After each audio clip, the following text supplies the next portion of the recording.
All right. Well, let me start off by saying happy Friday, everybody, and welcome to the Sales Docket. We appreciate you guys and our audience docketing with us today. We have a tremendous guest, a good friend, a colleague, and someone I've known over 25 years, Donte Hubbard. Thanks for joining us. We appreciate it. Thank you for I'm having me. Tim Appreciate it. Garner, and my podcaster in crime, my Boobala Stephen Rapp, is with us. And we are here to talk to a guy that I know not only respect, but work with, and he's helped me build my business. So, generally, Dante, what we do is kind of go through your origin story. But Yeah. before we even step into that, I want to ask you, it's pretty interesting that 25 years ago you worked with Steve. 23 hmm years later, you hire me. And it's an interesting story because I reached out to you to ask for your help about, kind of reselling you guys some software. And without a question, you introduced me to the CTO. And then 2 weeks later, you being the entrepreneur and businessman you are, you were like, hey, Tim, so what are you doing? And I'm like, well, man, I'm just doing this and doing that. You're like, why don't you come work for me? And 2 years later, I'm at Repario. Things are going great, and you've helped me with my career tremendously. So thank you for that. But along those lines, can you walk us through your origin of 25 years ago, Sure. working with Steve, and then full circle hiring me, but along those lines, being a new father. You got a new baby girl. You're married to an amazing woman, Sam, and she's in her own right, a NYPD cop and a TV celebrity. And you've owned and run multiple businesses, and now you're a shareholder at Repario. Walk us through that journey, man, because it's Yeah. a great story. Dante, did you notice he Absolutely. wanted you to tell your origin story, but he's doing a really good job of going Yeah. through your background. I'm I'm just just taking throwing that evidence out. out of everything he's saying. So Yeah. So, all good. All good. all Yeah. right. So And Dante, I will jump in, because I think, Because he you can't help know, himself. I can't. But we're starting off by thanking you. I mean, yeah, seriously, I it's appreciate it. been, I mean, you were my customer service rep back in the old Night Ride Icon Yeah. days, and your journey is unbelievable, right? No, And I no, think no. this is it just, to preface it, this is what the sales docket's about, right? It's taking guys like you who have grown so tremendously in our space and just being able to give that some of that the gems that you have and the kind of lessons you've learned along the way. I think this is going to be great. So just wanted to thank you. So happy you're here. Yeah, absolutely. And I appreciate it, guys. And Yep. obviously, this is a long time coming. You've been knocking on my door for some time once you guys started this. So I'm excited to be here this morning. But That's just uh, throwing a kiss in your asses, yeah, but that's it. that's beside the point. Yeah. Don't I'll need to, shut up. man. I make it work. There you go. Um, but not to date myself. So it's actually been north of 25 years. So if I think Yes. about it, I actually got out of the Navy in May of '99. So I then pivoted. I was, I still had school to go to. I had a lot of other things ahead of me in regards to pursuing, kind of what my path was, which was dentistry. That was the ultimate goal. But I still had to go, finish school and kind of then apply to dental school and do all the other fundamental things to get there. But I was in a position where I was like, hey, look, what do I want to do? Do I want to, try to figure this out school wise? I'm from a small town in Michigan. Do I just go back home and just kind of, figure it out from there? Or do I use this time and opportunity that I have living in the concrete jungle of New York at the time I was living in Queens? Um, do I try to learn a new trade? Do I try to figure it out? And so I decided to pivot, decided to take the chance and put a resume together, take the only suit. Actually, I didn't even have a suit at the time. Take the only dress clothes that I had. And at the time, if you recall, like a lot of the opportunities were in classified ads, right? And so you were looking at through the newspaper on what can I do for a job? And so Do you want to do it? You might want to explain that to the new generation, what a classified ad. I don't even yeah, know if they know that. newspaper. It's the newspaper. Yes. So back then, I'm looking through ads, right? Looking through the newspaper, and come across a recruiter who was looking for, sales associates, customer service reps, and so on. And I think the salary was just, I don't know, it was well below where it needed to be, but I think it was a good starting point. And so it was either I did something like that, or I followed my, the path of my friends who were taking their Series 63, Series 7, going into finance, working in a brokerage house and, making $20,000 salary. And then they, kind of make, percentages off of sales and so on. And I decided, look, I don't want to do all that. I don't have enough time to go back and, take my Series 63 to Series 7. Let me see what else I can do. And so answered this ad, went to a recruiter. Rap, you would probably know the recruiter. Remember the early, whoever his name was? Jeff? Yeah. Was it Something Jeff? like that? Yeah. I think so. He was an independent guy. And when I Yeah. tell you guys, this guy was so special in my career because he gave me an opportunity, right? I had, my resume was completely perforated. I didn't have much talent. I was 22 years old. I didn't have my work experience, I think, was limited to childhood work, being in the military, but also working at Abercrombie and Fitch in the mall, right? So sales was very limited. And so this guy gave me a shot and said, look, can't promise you a sales job. I could put you in front of a company that I have a lot of respect for, and I placed a lot of folks. And so it happened to be Icon. And so I remember carrying my resume there, and he's like, do you have a suit? And I said, no, I don't have a suit. And he said, how about this? How about he opened up his closet. He's like, is there a suit in here that you think would fit you? And I said, Wow. I don't know, but I can try. So I tried on a suit, and sure enough, I found one that fit. So my interview suit that I went to go meet the stakeholders at Icon was a suit that a recruiter had lent me. That's And great. I always said to myself, like, and Rap, this, like Portobello, remember all the places we used to get suits from? I actually, the moment I got my first check, I bought a suit and I brought it back to him. I said, I thank you for giving me the suit and allowing me to use this for my first interview. Here's a suit for the next guy, right? And so I've always remembered that. And the moment that I first got and I remember this is when I got promoted and was in sales and I started, selling. That was my first goal, was to always repay and pay it forward for someone else. So I'll always remember that as kind of my catalyst to the success and starting an Icon. Icon gave me a shot. I had to earn my stripes. They aligned me with somebody who I truly respect and love in this business, and that's you, Steve Rapp. You were the kind of the catalyst to a lot of who I am today. And so, you gave me a shot as a customer service rep. You trusted me with your clients, you trusted me with the process, you trusted me with the business. And so, and you left me a nugget when you left Icon to go. I think at the time you had moved to Florida and then eventually went to Merrill. But, you left me a nugget. I was able to take that and create something very special with some of those clients. And they, were the fabric of kind of who I am today in regards to business. By the way, and- just to be clear, all I remember back in those days was whenever a client called and said they had a project, they're like, Rap, we don't need to see you. Just send over Donte. Yeah. That's the truth. Yeah. I'm like, Well, let's step back a little bit more. Even that nugget that he left you, I Yeah, I left know. it from him. So I'll always remember, what, Rap, what you did for me. Obviously you had trust in me. And I think that gave me enough confidence to realize very quickly that, at 22, 23 years old, that, I had a future in this business. And so I learned kind of very quickly, kind of what the trajectory of success was going to be for me. Although we all know putting yourself out there is always going to be the biggest risk, but never know what that risk is going to yield. And so wanted to go management. And then that was when, I remember management at the time was like, you're too young, stick in sales, and became a major account rep. And then I decided that, hey, look, at 24, right, I can do this. I can manage. And so found a company willing to take a risk at that, and kind of moved on to Uniscribe and kind of saw them through, kind of an acquisition through Bound. And so it was really, great to experience all that. That's where I learned what equity was. And so I've carried that with me. And I always said to myself, look, if I don't have the capital to invest, I'll invest in sweat equity. And so I will, use that as kind of my crux of how I negotiate deals. And I will put in the time and put in the effort and the work and roll up my sleeves and get it done.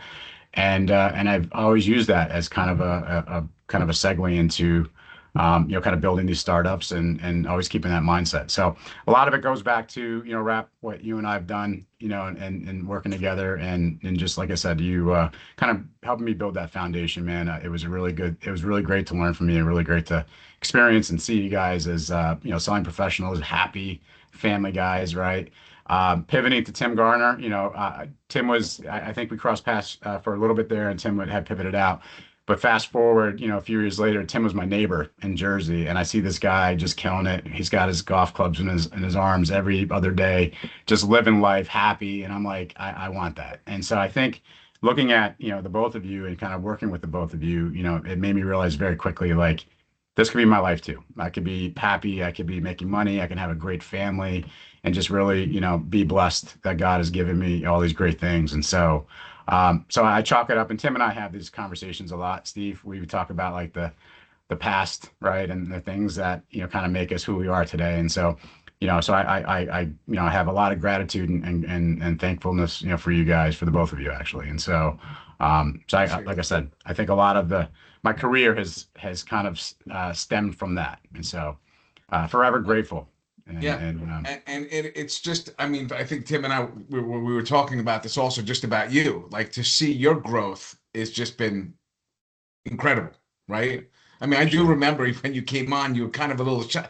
I mean, this growth is just incredible. And I think when I came over to Smart Data, and you were like the president of Smart Data, and you were, running this big company, and I knew Emer from before, and I remember this moment where I looked at you and I'm like, this is like a superstar. I mean, this was a kid that came on as a customer service rep, and now he's running revenue at a big company. I just remember, I'm like, it's pretty spectacular. Yeah, so I appreciate that.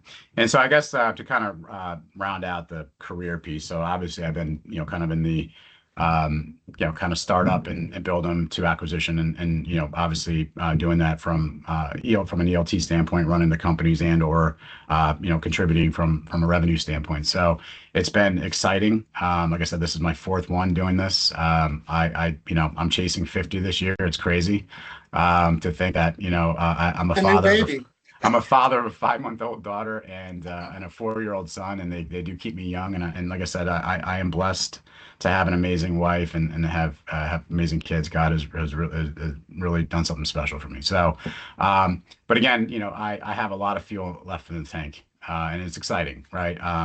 Changes in the industry keep me, up at night, but also in a good way, right? I just start thinking about kind of where things are going and how to continue to be innovative, how to harness the energy, how to leverage what we have and really be forward thinking and thought leaders in the industry. So there's a lot left in me here, even though I'm chasing 50, and I feel like most people are like, that's geriatric in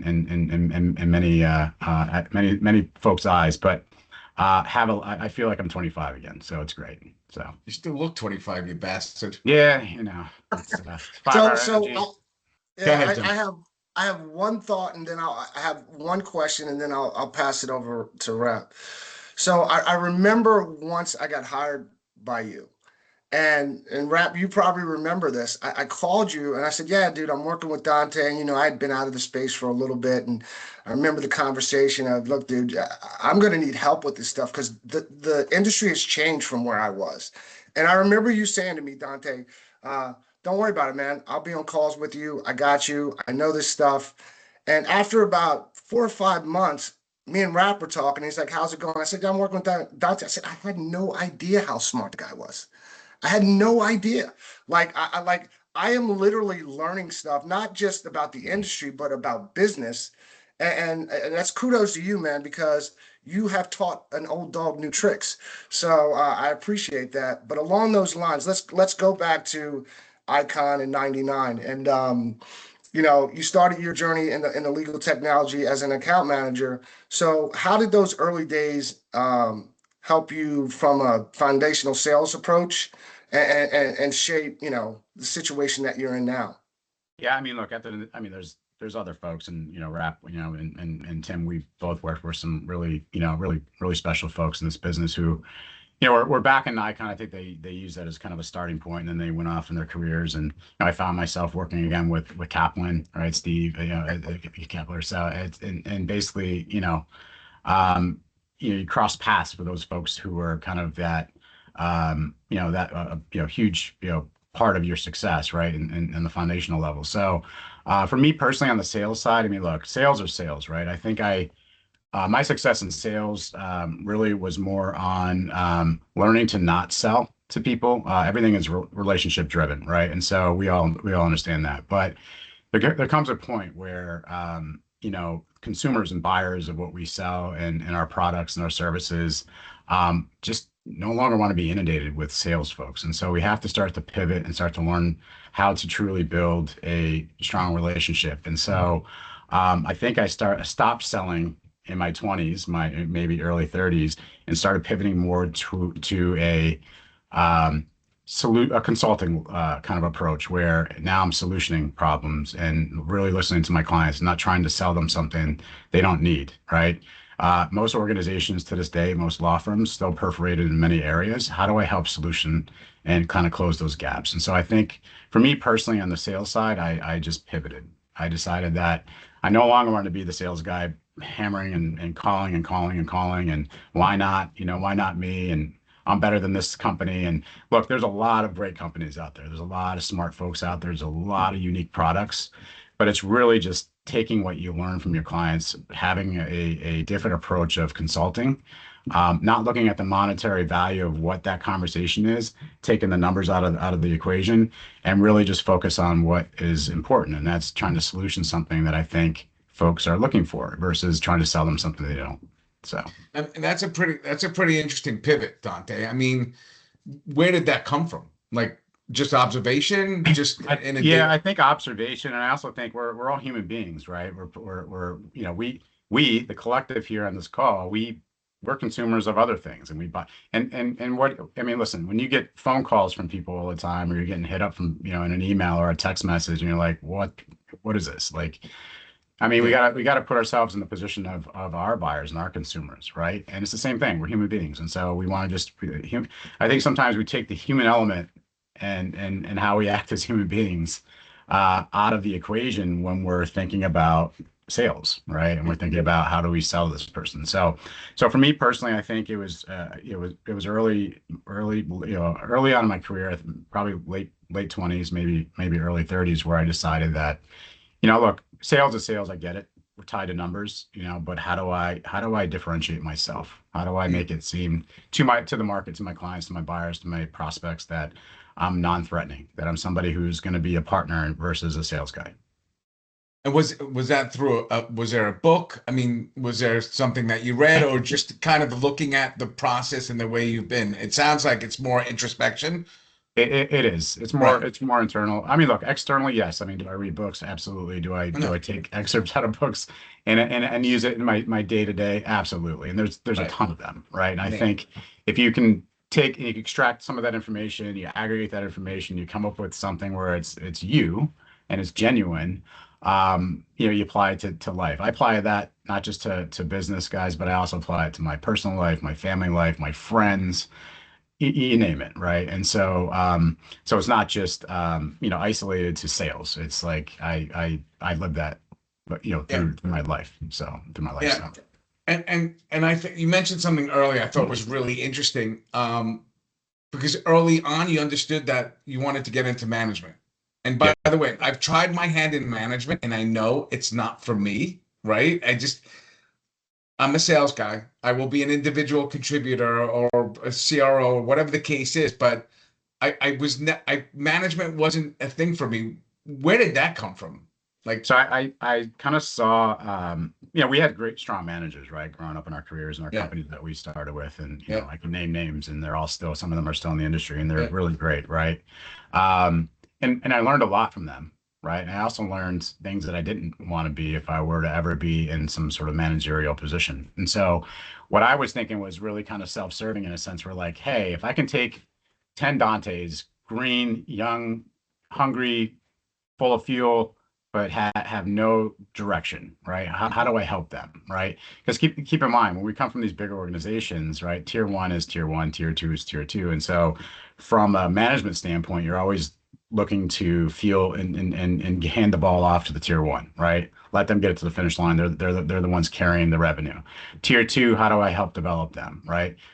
Push them to go do sales calls, push them to do certain things. But we sometimes forget that they need a little bit more help or a little bit more attention. So for me, I was like, if I'm ever a manager, I really want to make this thing copacetic across the board and not really bifurcate the tier one and tier two, but really do a collaborative kind of management style and really help one another and have the tier ones help the tier twos and so on. And so that was where my head was going in regards to management. And I needed to find a company willing to take a shot at a 24-year-old kid and wanting to be a manager who's never been a manager before. And so that's where I found my home at Uniscribe, and it was great. And I learned a lot. And I learned the things that I thought were going to be great and the things that were going to work didn't work, right? And I learned how to very quickly adjust. And so I kept that throughout my career because I've always been somebody who loves sales. And I created this hybrid model for myself as director of sales, VP of sales, CRO, president, where I had an executive level position, but I also carried a bag in a sense where like I had revenue associated with me, but I can still cultivate and I can still help sales reps take, deals across the finish line or, being on a sales call, not from a micromanagement standpoint, but one of observation where I can see where the client's going with certain things, where a sales rep, it doesn't identify it, and I can help capitalize on that very quickly. And so I created this role for myself in the industry of hybrid, right? And I know it sounds cliche, but it is. It's really a hybrid role where, taking my knowledge and experience from a sales consultant, if you will, and then, having still an executive leadership role, which I can play both roles here.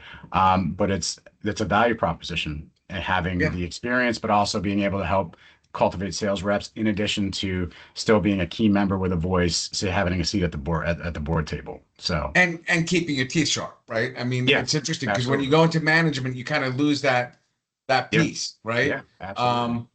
Wow, pretty fascinating. So let me stop Rap from asking 100 questions. Let's go back to this consultative approach because and it's really interesting because it's true. I watch it. You've done it multiple times with me to help me grow my business. We actually have a call at 11:30 that you weren't on initially.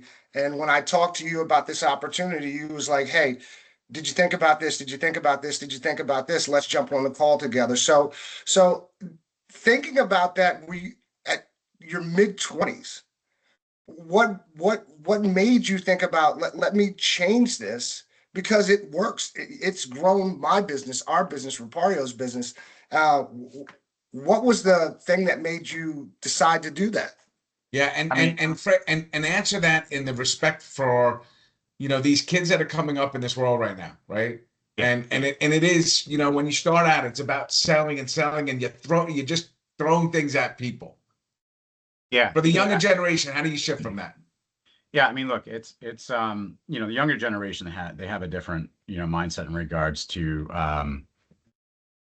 creating differentiation, right? Keep in mind, we never grew up on social media. I think back then, Rap, we had beepers, and I think we had the first Motorola flip phone where or if you remember the payphones. So we had basic beepers, and we didn't have the phone on us. We're calling our clients from payphones. So clearly, from a very from a timeline perspective, I mean, everything has changed, right, in regards to how communication, and then also your style of how you're communicating and just overall your platform. And so I think a lot of the young folks, and I talk to a lot of young folks now in regards to, and these are sales professionals that are in their early 20s, and same thing is they're leveraging platforms and technology avenues that we never had in regards to communication. So getting them out of that mindset of being in their phone all day on social media. But some of them have really used that as kind of a foundation in the fabric of success because they've created their own independence and differentiation. So my advice to sales folks is to sales is sales, right? If you're in a sales role, you're responsible for numbers, but also, like I said, not to take the human element out of this, right? Make sure you're building proper rapport. You're listening to your clients. You're taking information, back from clients, and you're helping them provide solution. Innovation is going to be key, guys. I mean, whether you're 25 or whether you're 55 in business or 65, doesn't matter, right? There's no age limit to innovation and what's happening, right? So I think the industry is changing in legal, but it's changing across all verticals, right? And so being able to truly understand what that means is learning products, learning the solutions, and really, having that connection with folks and taking back information from them, and then coming back with a solution, or architect, being an architect of the solution and coming back with something that's going to be unique and it's going to help these buyers or consumers, is what my recommendation is. That's how you differentiate yourself. Because if not, and kind of where I found myself was there was a ton of spin-offs going on in our industry in New York at the time, when my late 20s, and everyone was just jumping ship and starting. They got some capital, and they got some names on their boxes, and they were out selling, the next day, and that created this entire pool of entrepreneurs, which I highly respect, and I thought was great, right? Same mindset, right? How do you differentiate? How do I differentiate from us three selling to the same client, right? Same service, same product, same whatever, you name it. Right. And so I think my advice to the young folks is to really, first and foremost, don't ever take the human element out of it. Be a human being. Don't be a chatbot, trying to push people's buttons if you can't get them on the phone, you can't get them on email, now you're texting them, now you're hitting them on LinkedIn. Just be very mindful that most folks don't like that, and we're human beings. And think about it. If, I had a sales guy the other day, this guy just keeps trying to sell me he got my information off a website somewhere because I had inquired, right? He is hitting me on every single level. And I said, look, give me your cell phone. I'll call you how about I call you 4 times a day? Right? Would you buy something from me? He's like, probably not. I said, okay. I said, look, I appreciate the inquiry, but I'm using that as an example. Like, don't be that person. You may get some results out of that, but I think if you remove the human element out of what this is, and then really, kind of differentiate yourself and be a consultant and solution and all, having all those factors I think is what's successful. And that's just my advice to young sales professionals out there is, just know your craft. Don't take the human element out of it. Have fun with it, right? And we're all tied to numbers when we're in sales. It gets frustrating. Just harness the energy. Stay positive. Really, really understand what you're trying to sell and solution, and just capitalize on that.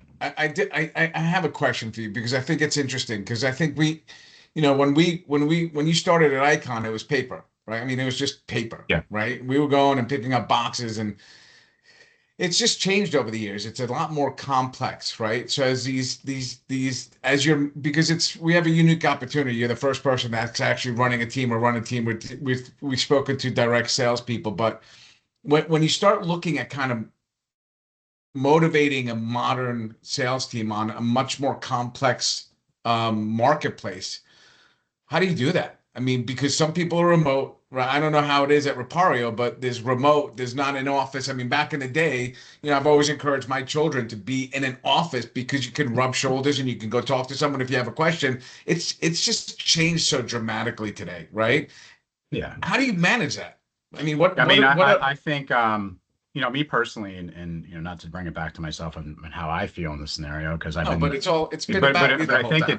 so we prior to COVID, we had this hybrid kind of model where folks are working from home, right? We gave the work, we really believe truly in the work-life balance. I've seen a lot of burnout in the companies I was part of building, and I always said to myself, if I have the opportunity to get to do this startup again, 2008, 2009, let's create something where a culture where folks are learning, they're staying ahead of the curve, they're understanding the complexities, understanding, kind of the challenges and nuances, the technical juggernauts that are out there with new software, and how do I convey this to a client of, processing this or using a new tool and training them. But making sure that, folks still have a work-life balance, because once you start to lose that, you start to lose the interest in learning new tools, new tech, understanding how to navigate through complexity and so on. So personally, we and my former partners, we decided to, kind of change the narrative, right? And so we had this hybrid model for a very long time where it worked, right? Where some folks would come in, they would do an alternate schedule, and others would stay home, work from remote, and VPN back then into the system and so on. But so I think, to your question, Steve, like, I think it's just a matter of making sure that because we're all remote, right? For the most part. Repario, same thing. We have little hubs here and there for forensics, but for the most part, we're a global company and we're all remote, right? And so I think COVID did kind of set the tone and precedent of how that works. Where you can where you can actually get value out of that was always left up to those who just was like, hey, look, I don't really know how to measure whether or not individuals are actually doing work or if they're happy here, because you're right, when you're across the table from somebody, it's different. When you're across the screen from somebody, completely different, right? We're in the we're in our element at home, and sometimes you forget that the team building and all of that's important, right? Social skills are important, and being emotionally tied to a team is important. And so I think a lot of folks have learned to pivot in that kind of scenario, and they've done a good job of embracing what that is. Me personally, and I think maybe it's just the old school mindset, I miss having the human element. Like, Tim and I probably see each other 2-3 times a year, right? It's always great. I mean, we probably I talk more to Tim than I do my wife. So, but again, he needs a lot of help. I get it. But no, bringing that business in, baby. That's what I'm doing. I'm just saying, like, we miss the human element, I think, sometimes, where we're not in front of folks. And so I think a lot of companies have learned culturally to adapt. They've started doing these, like, probably quarterly meetings in person, I've heard, in some industries. And obviously in New York, I mean, some banks and law firms require a 3 to 4 day back in the office. But for the service providers that are out there that still have a remote kind of setup, I think they've learned how to obviously, kind of navigate through those challenges, but have started bringing back the kind of the in-person meetings, SKOs, if you will, operational meetings, ELT board meetings, like in person, to help keep that consistency, with the culture, right? Very difficult at first, but I think companies have learned to adapt very quickly. Very cool. Like I thought. Well, like I thought, we probably run past a little bit of time. I don't know if we want to finish with our closing question or if we want to keep going. I don't know what everyone's schedule looks like, but I'm good up until 11. Yeah, no, I mean, there's no time limit on this, and this is an engaging conversation. So let's continue, and then we'll do the pivot. And I think whatever works. Timmy G, you got another question? You guys want to talk about just kind of where industry's gone, I'm happy to do that. I love it. Well, so let's do this, Donte. Let's while we're on the sales docket, let's talk a little bit about Repario, because coming on board to Repario, I didn't want to come back in the industry. And you were the one who said, hey, look, we're doing some interesting things. We got infrastructure as a service. We're doing breach work. We're doing this. We've acquired three of the top companies in forensics and hosting and whatever. We got Rel 1, we got Rel Server, all this stuff. What made you decide, or the team decide, that a lot of these things were differentiators? And I know you have a lot to do with it, of working with some of these companies that were Oasis, Infinium, things like that. What made you decide to make those decisions, or was it just that you wanted to have a differentiator? What were the things that did that? I mean, I saw a turning point, and I'm sure Rap can speak to this as well, coming from kind of his world, on the Reveal side, and then where he's at today, right? I mean, it's inevitable. Change is occurring, right? It's about to happen. And so for me personally, and again, I go back to the feel, right? What fuels me is change, right? Is the ability to change and understand what that means. And then, being able to take change and turning it into opportunity turns into success. And so I look through lenses like that, and I'm like, change is about to occur, meaning here we are in this, commoditized industry that we live in today, where it's a race to zero. And I hate using the term, but it truly is, right? If you look at price models, you look at, you look at the tools and tech that's out there selling, directly against, service providers selling the same tools. It really is a race to zero. And it's a capital expenditure that most people have to take on the chin and try to figure out how do they capitalize on the race to zero, in a sense where, like, understanding price points are going down and processing is becoming, obsolete over time. So more of a labor play, hosting and rates are going down, and, our strike price is this and our margin is here, very slim. How do we compound that? And so the only way to do that is to really think about what's happening, right? How do you embrace what's about to happen? How do you embrace the kind of the conversations around AI and LLMs and how folks are, kind of preparing for that, and what does that mean from a business perspective, and like how do we capitalize on that? How do we be innovative enough to stay ahead of the curve, right? And so for me personally, knowing that, um, I stayed on, right? I decided to, kind of be a part of selling, our business with my partners to kind of start this platform initially.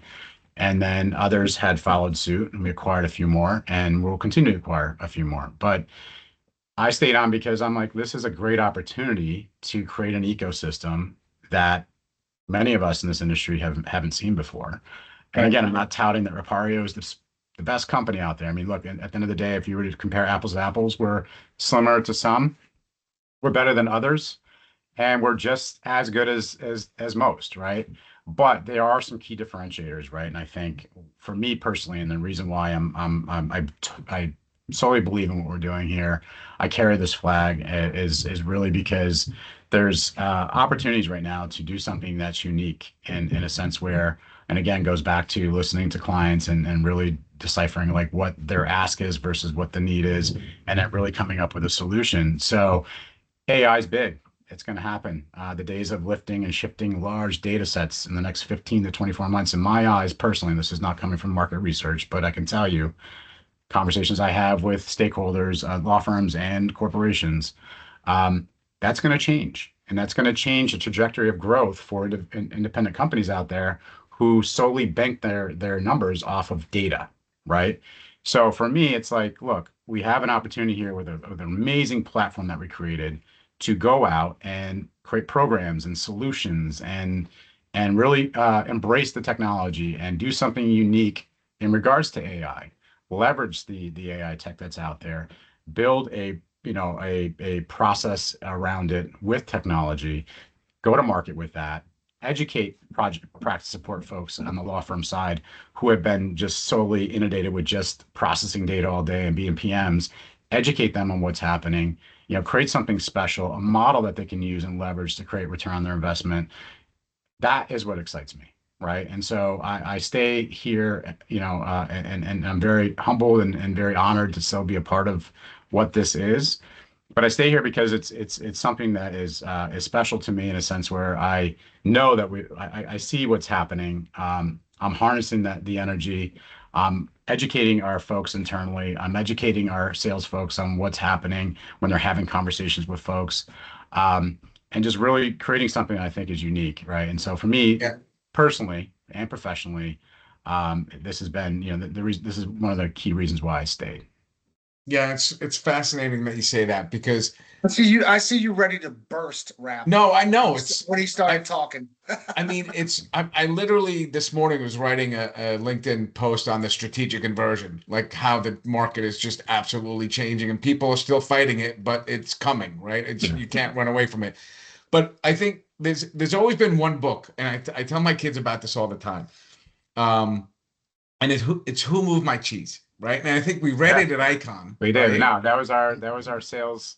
We had a read it before That's sales. like a book club, right? We It had that is. back in the day, and I will never forget that left such an impression in me because having the vision, which you just talked about, to actually see where things are going based on the conversations you're having and what technology is going on, and that ability to pivot is critical. I mean, and it's changing so much faster these days. And I think Who Moved My Cheese? I'm just throwing out this book because when the pile of cheese you're going after keeps getting smaller and smaller, and you keep doing the same thing over and over again, that's not success. Understanding where the next pile of cheese is, that's success. And I think you've And done an exceptional job of that in your career, and I think that's pretty exciting, right? I mean, that's just part of who you've been and having that vision and latching on to the right people and the right companies to drive that success. So I love that. All yeah, right, and I, last, I yeah, appreciate go it. ahead. No, I appreciate that. And back to All your right, back to your point on cheese, and we'll finish with cheese. But no, I, I, we got I one too more. Tim's got I, one more question for you. I too use the analogy of cheese, and I think our industry goes after the sliver, and so there's still three quarters of that cheese left, and for me, I'm going after the three quarters. So that's why you still see me sitting And across the what table what from you is guys. what is the three quarters for you? 3/4 for me, so is outside of what our I mean, the core focus is our Outside of core focus. e-discovery and I think it's still encompassing, e-discovery, meaning the buyers that of e-discovery just buy e-discovery from us because that's what we sell in solution. There's other areas and avenues that you can get into within on the organizational level, on the law firm level. I think folks don't realize that there's untapped sources of potential, buyers of other things that we're selling, right?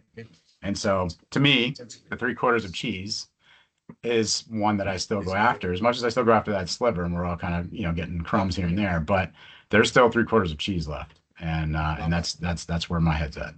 I love that. Yeah. All right, Timmy, let's Yeah, well, let's wrap this up. We got one last question we typically ask, and I'll let Timmy G Go ahead, take it Tim. away. I mean, this has been an incredible conversation, and I get it, a couple times a week talking to Donte. It's always great. So, but one thing I noticed on this particular podcast, Donte, you probably said pivot 6 or 7 times. Rap, you just said pivot. So, the final question is, what was it during your career? What was the moment that you made this particular pivot to get to where you wanted to be, right? What was that moment, one specific moment that made you go, I'm going to do this in order to get to here? Yeah, and more importantly, though, there's a part No, two no. to this, because what's the lesson you would share with the next generation of kind of listeners on the sales docket, right? So you made a pivot, but what's the lesson, right? Because I want these guys to hear you be like, I didn't really think about that. So please. So it's twofold, right? And it's a great question. So twofold. One, I remember this was and I remember kind of pretty spot on the time, which was 2006 going into 2007 when I decided to pivot. And that was one, I had a client who has since retired, who very loyal, very transparent, which is very difficult to come by these days, right? With buyers. And she told me, she's like, look, Donte, you're great. Everything you've done for me is great, but, because I'd lost a big deal. I think it was probably a $5 or $6 million deal back then. And that's a lot of money, still a lot of money today, but back then it was big, right? And I lost it. And I'm like, and I was the incumbent. And I'm like, I don't understand why I would lose it. And I did the whole dog and pony show. I sat in a conference room and all the stakeholders, and I thought I blew it out of the water. And I left like, I got this. This is mine. And I think my pivot point, to be honest with you guys, was I wasn't really listening to the questions that were being asked in regards to like, hey, how do you set us up? How do you set yourself apart, or how do you get us to the next level, or where's the innovation of kind of what you're doing, and how do we get there with you? If we were to go with you, how are you going to get us here, right? Mm-hmm. And I just kept throwing services. I kept throwing like my reputation in the organization and so on. And my client and I lost the deal, right? And I lost the deal because there was one vendor who actually listened, who looked at the what the actual meeting was about, and did something completely different, right? Their responses were different. It was almost as if a separate company was selling something separate. Wow. And I learned very quickly, and my client told me point blank, Donte, love you, you're awesome, you'll always get my business, but for this particular deal, you didn't get it because of this, right? And this meant, thinking outside the box, being creative, creative differentiation, not selling something that everyone else was selling. And so for me, pivot wise, that was my first pivot, right? And then my second pivot was, by the way, which is a great learning lesson, right? Yeah. So and I'll be honest with you guys, I go back to that 2006, 2007, and that was my moment when I realized what is the value for me to. What's my value add? Like, what's my differentiator? How do I sell against Steve Rapp and Tim Garner and all the other, folks out there who built companies? How do I do that? And so that was my turning point. That was my pivot point.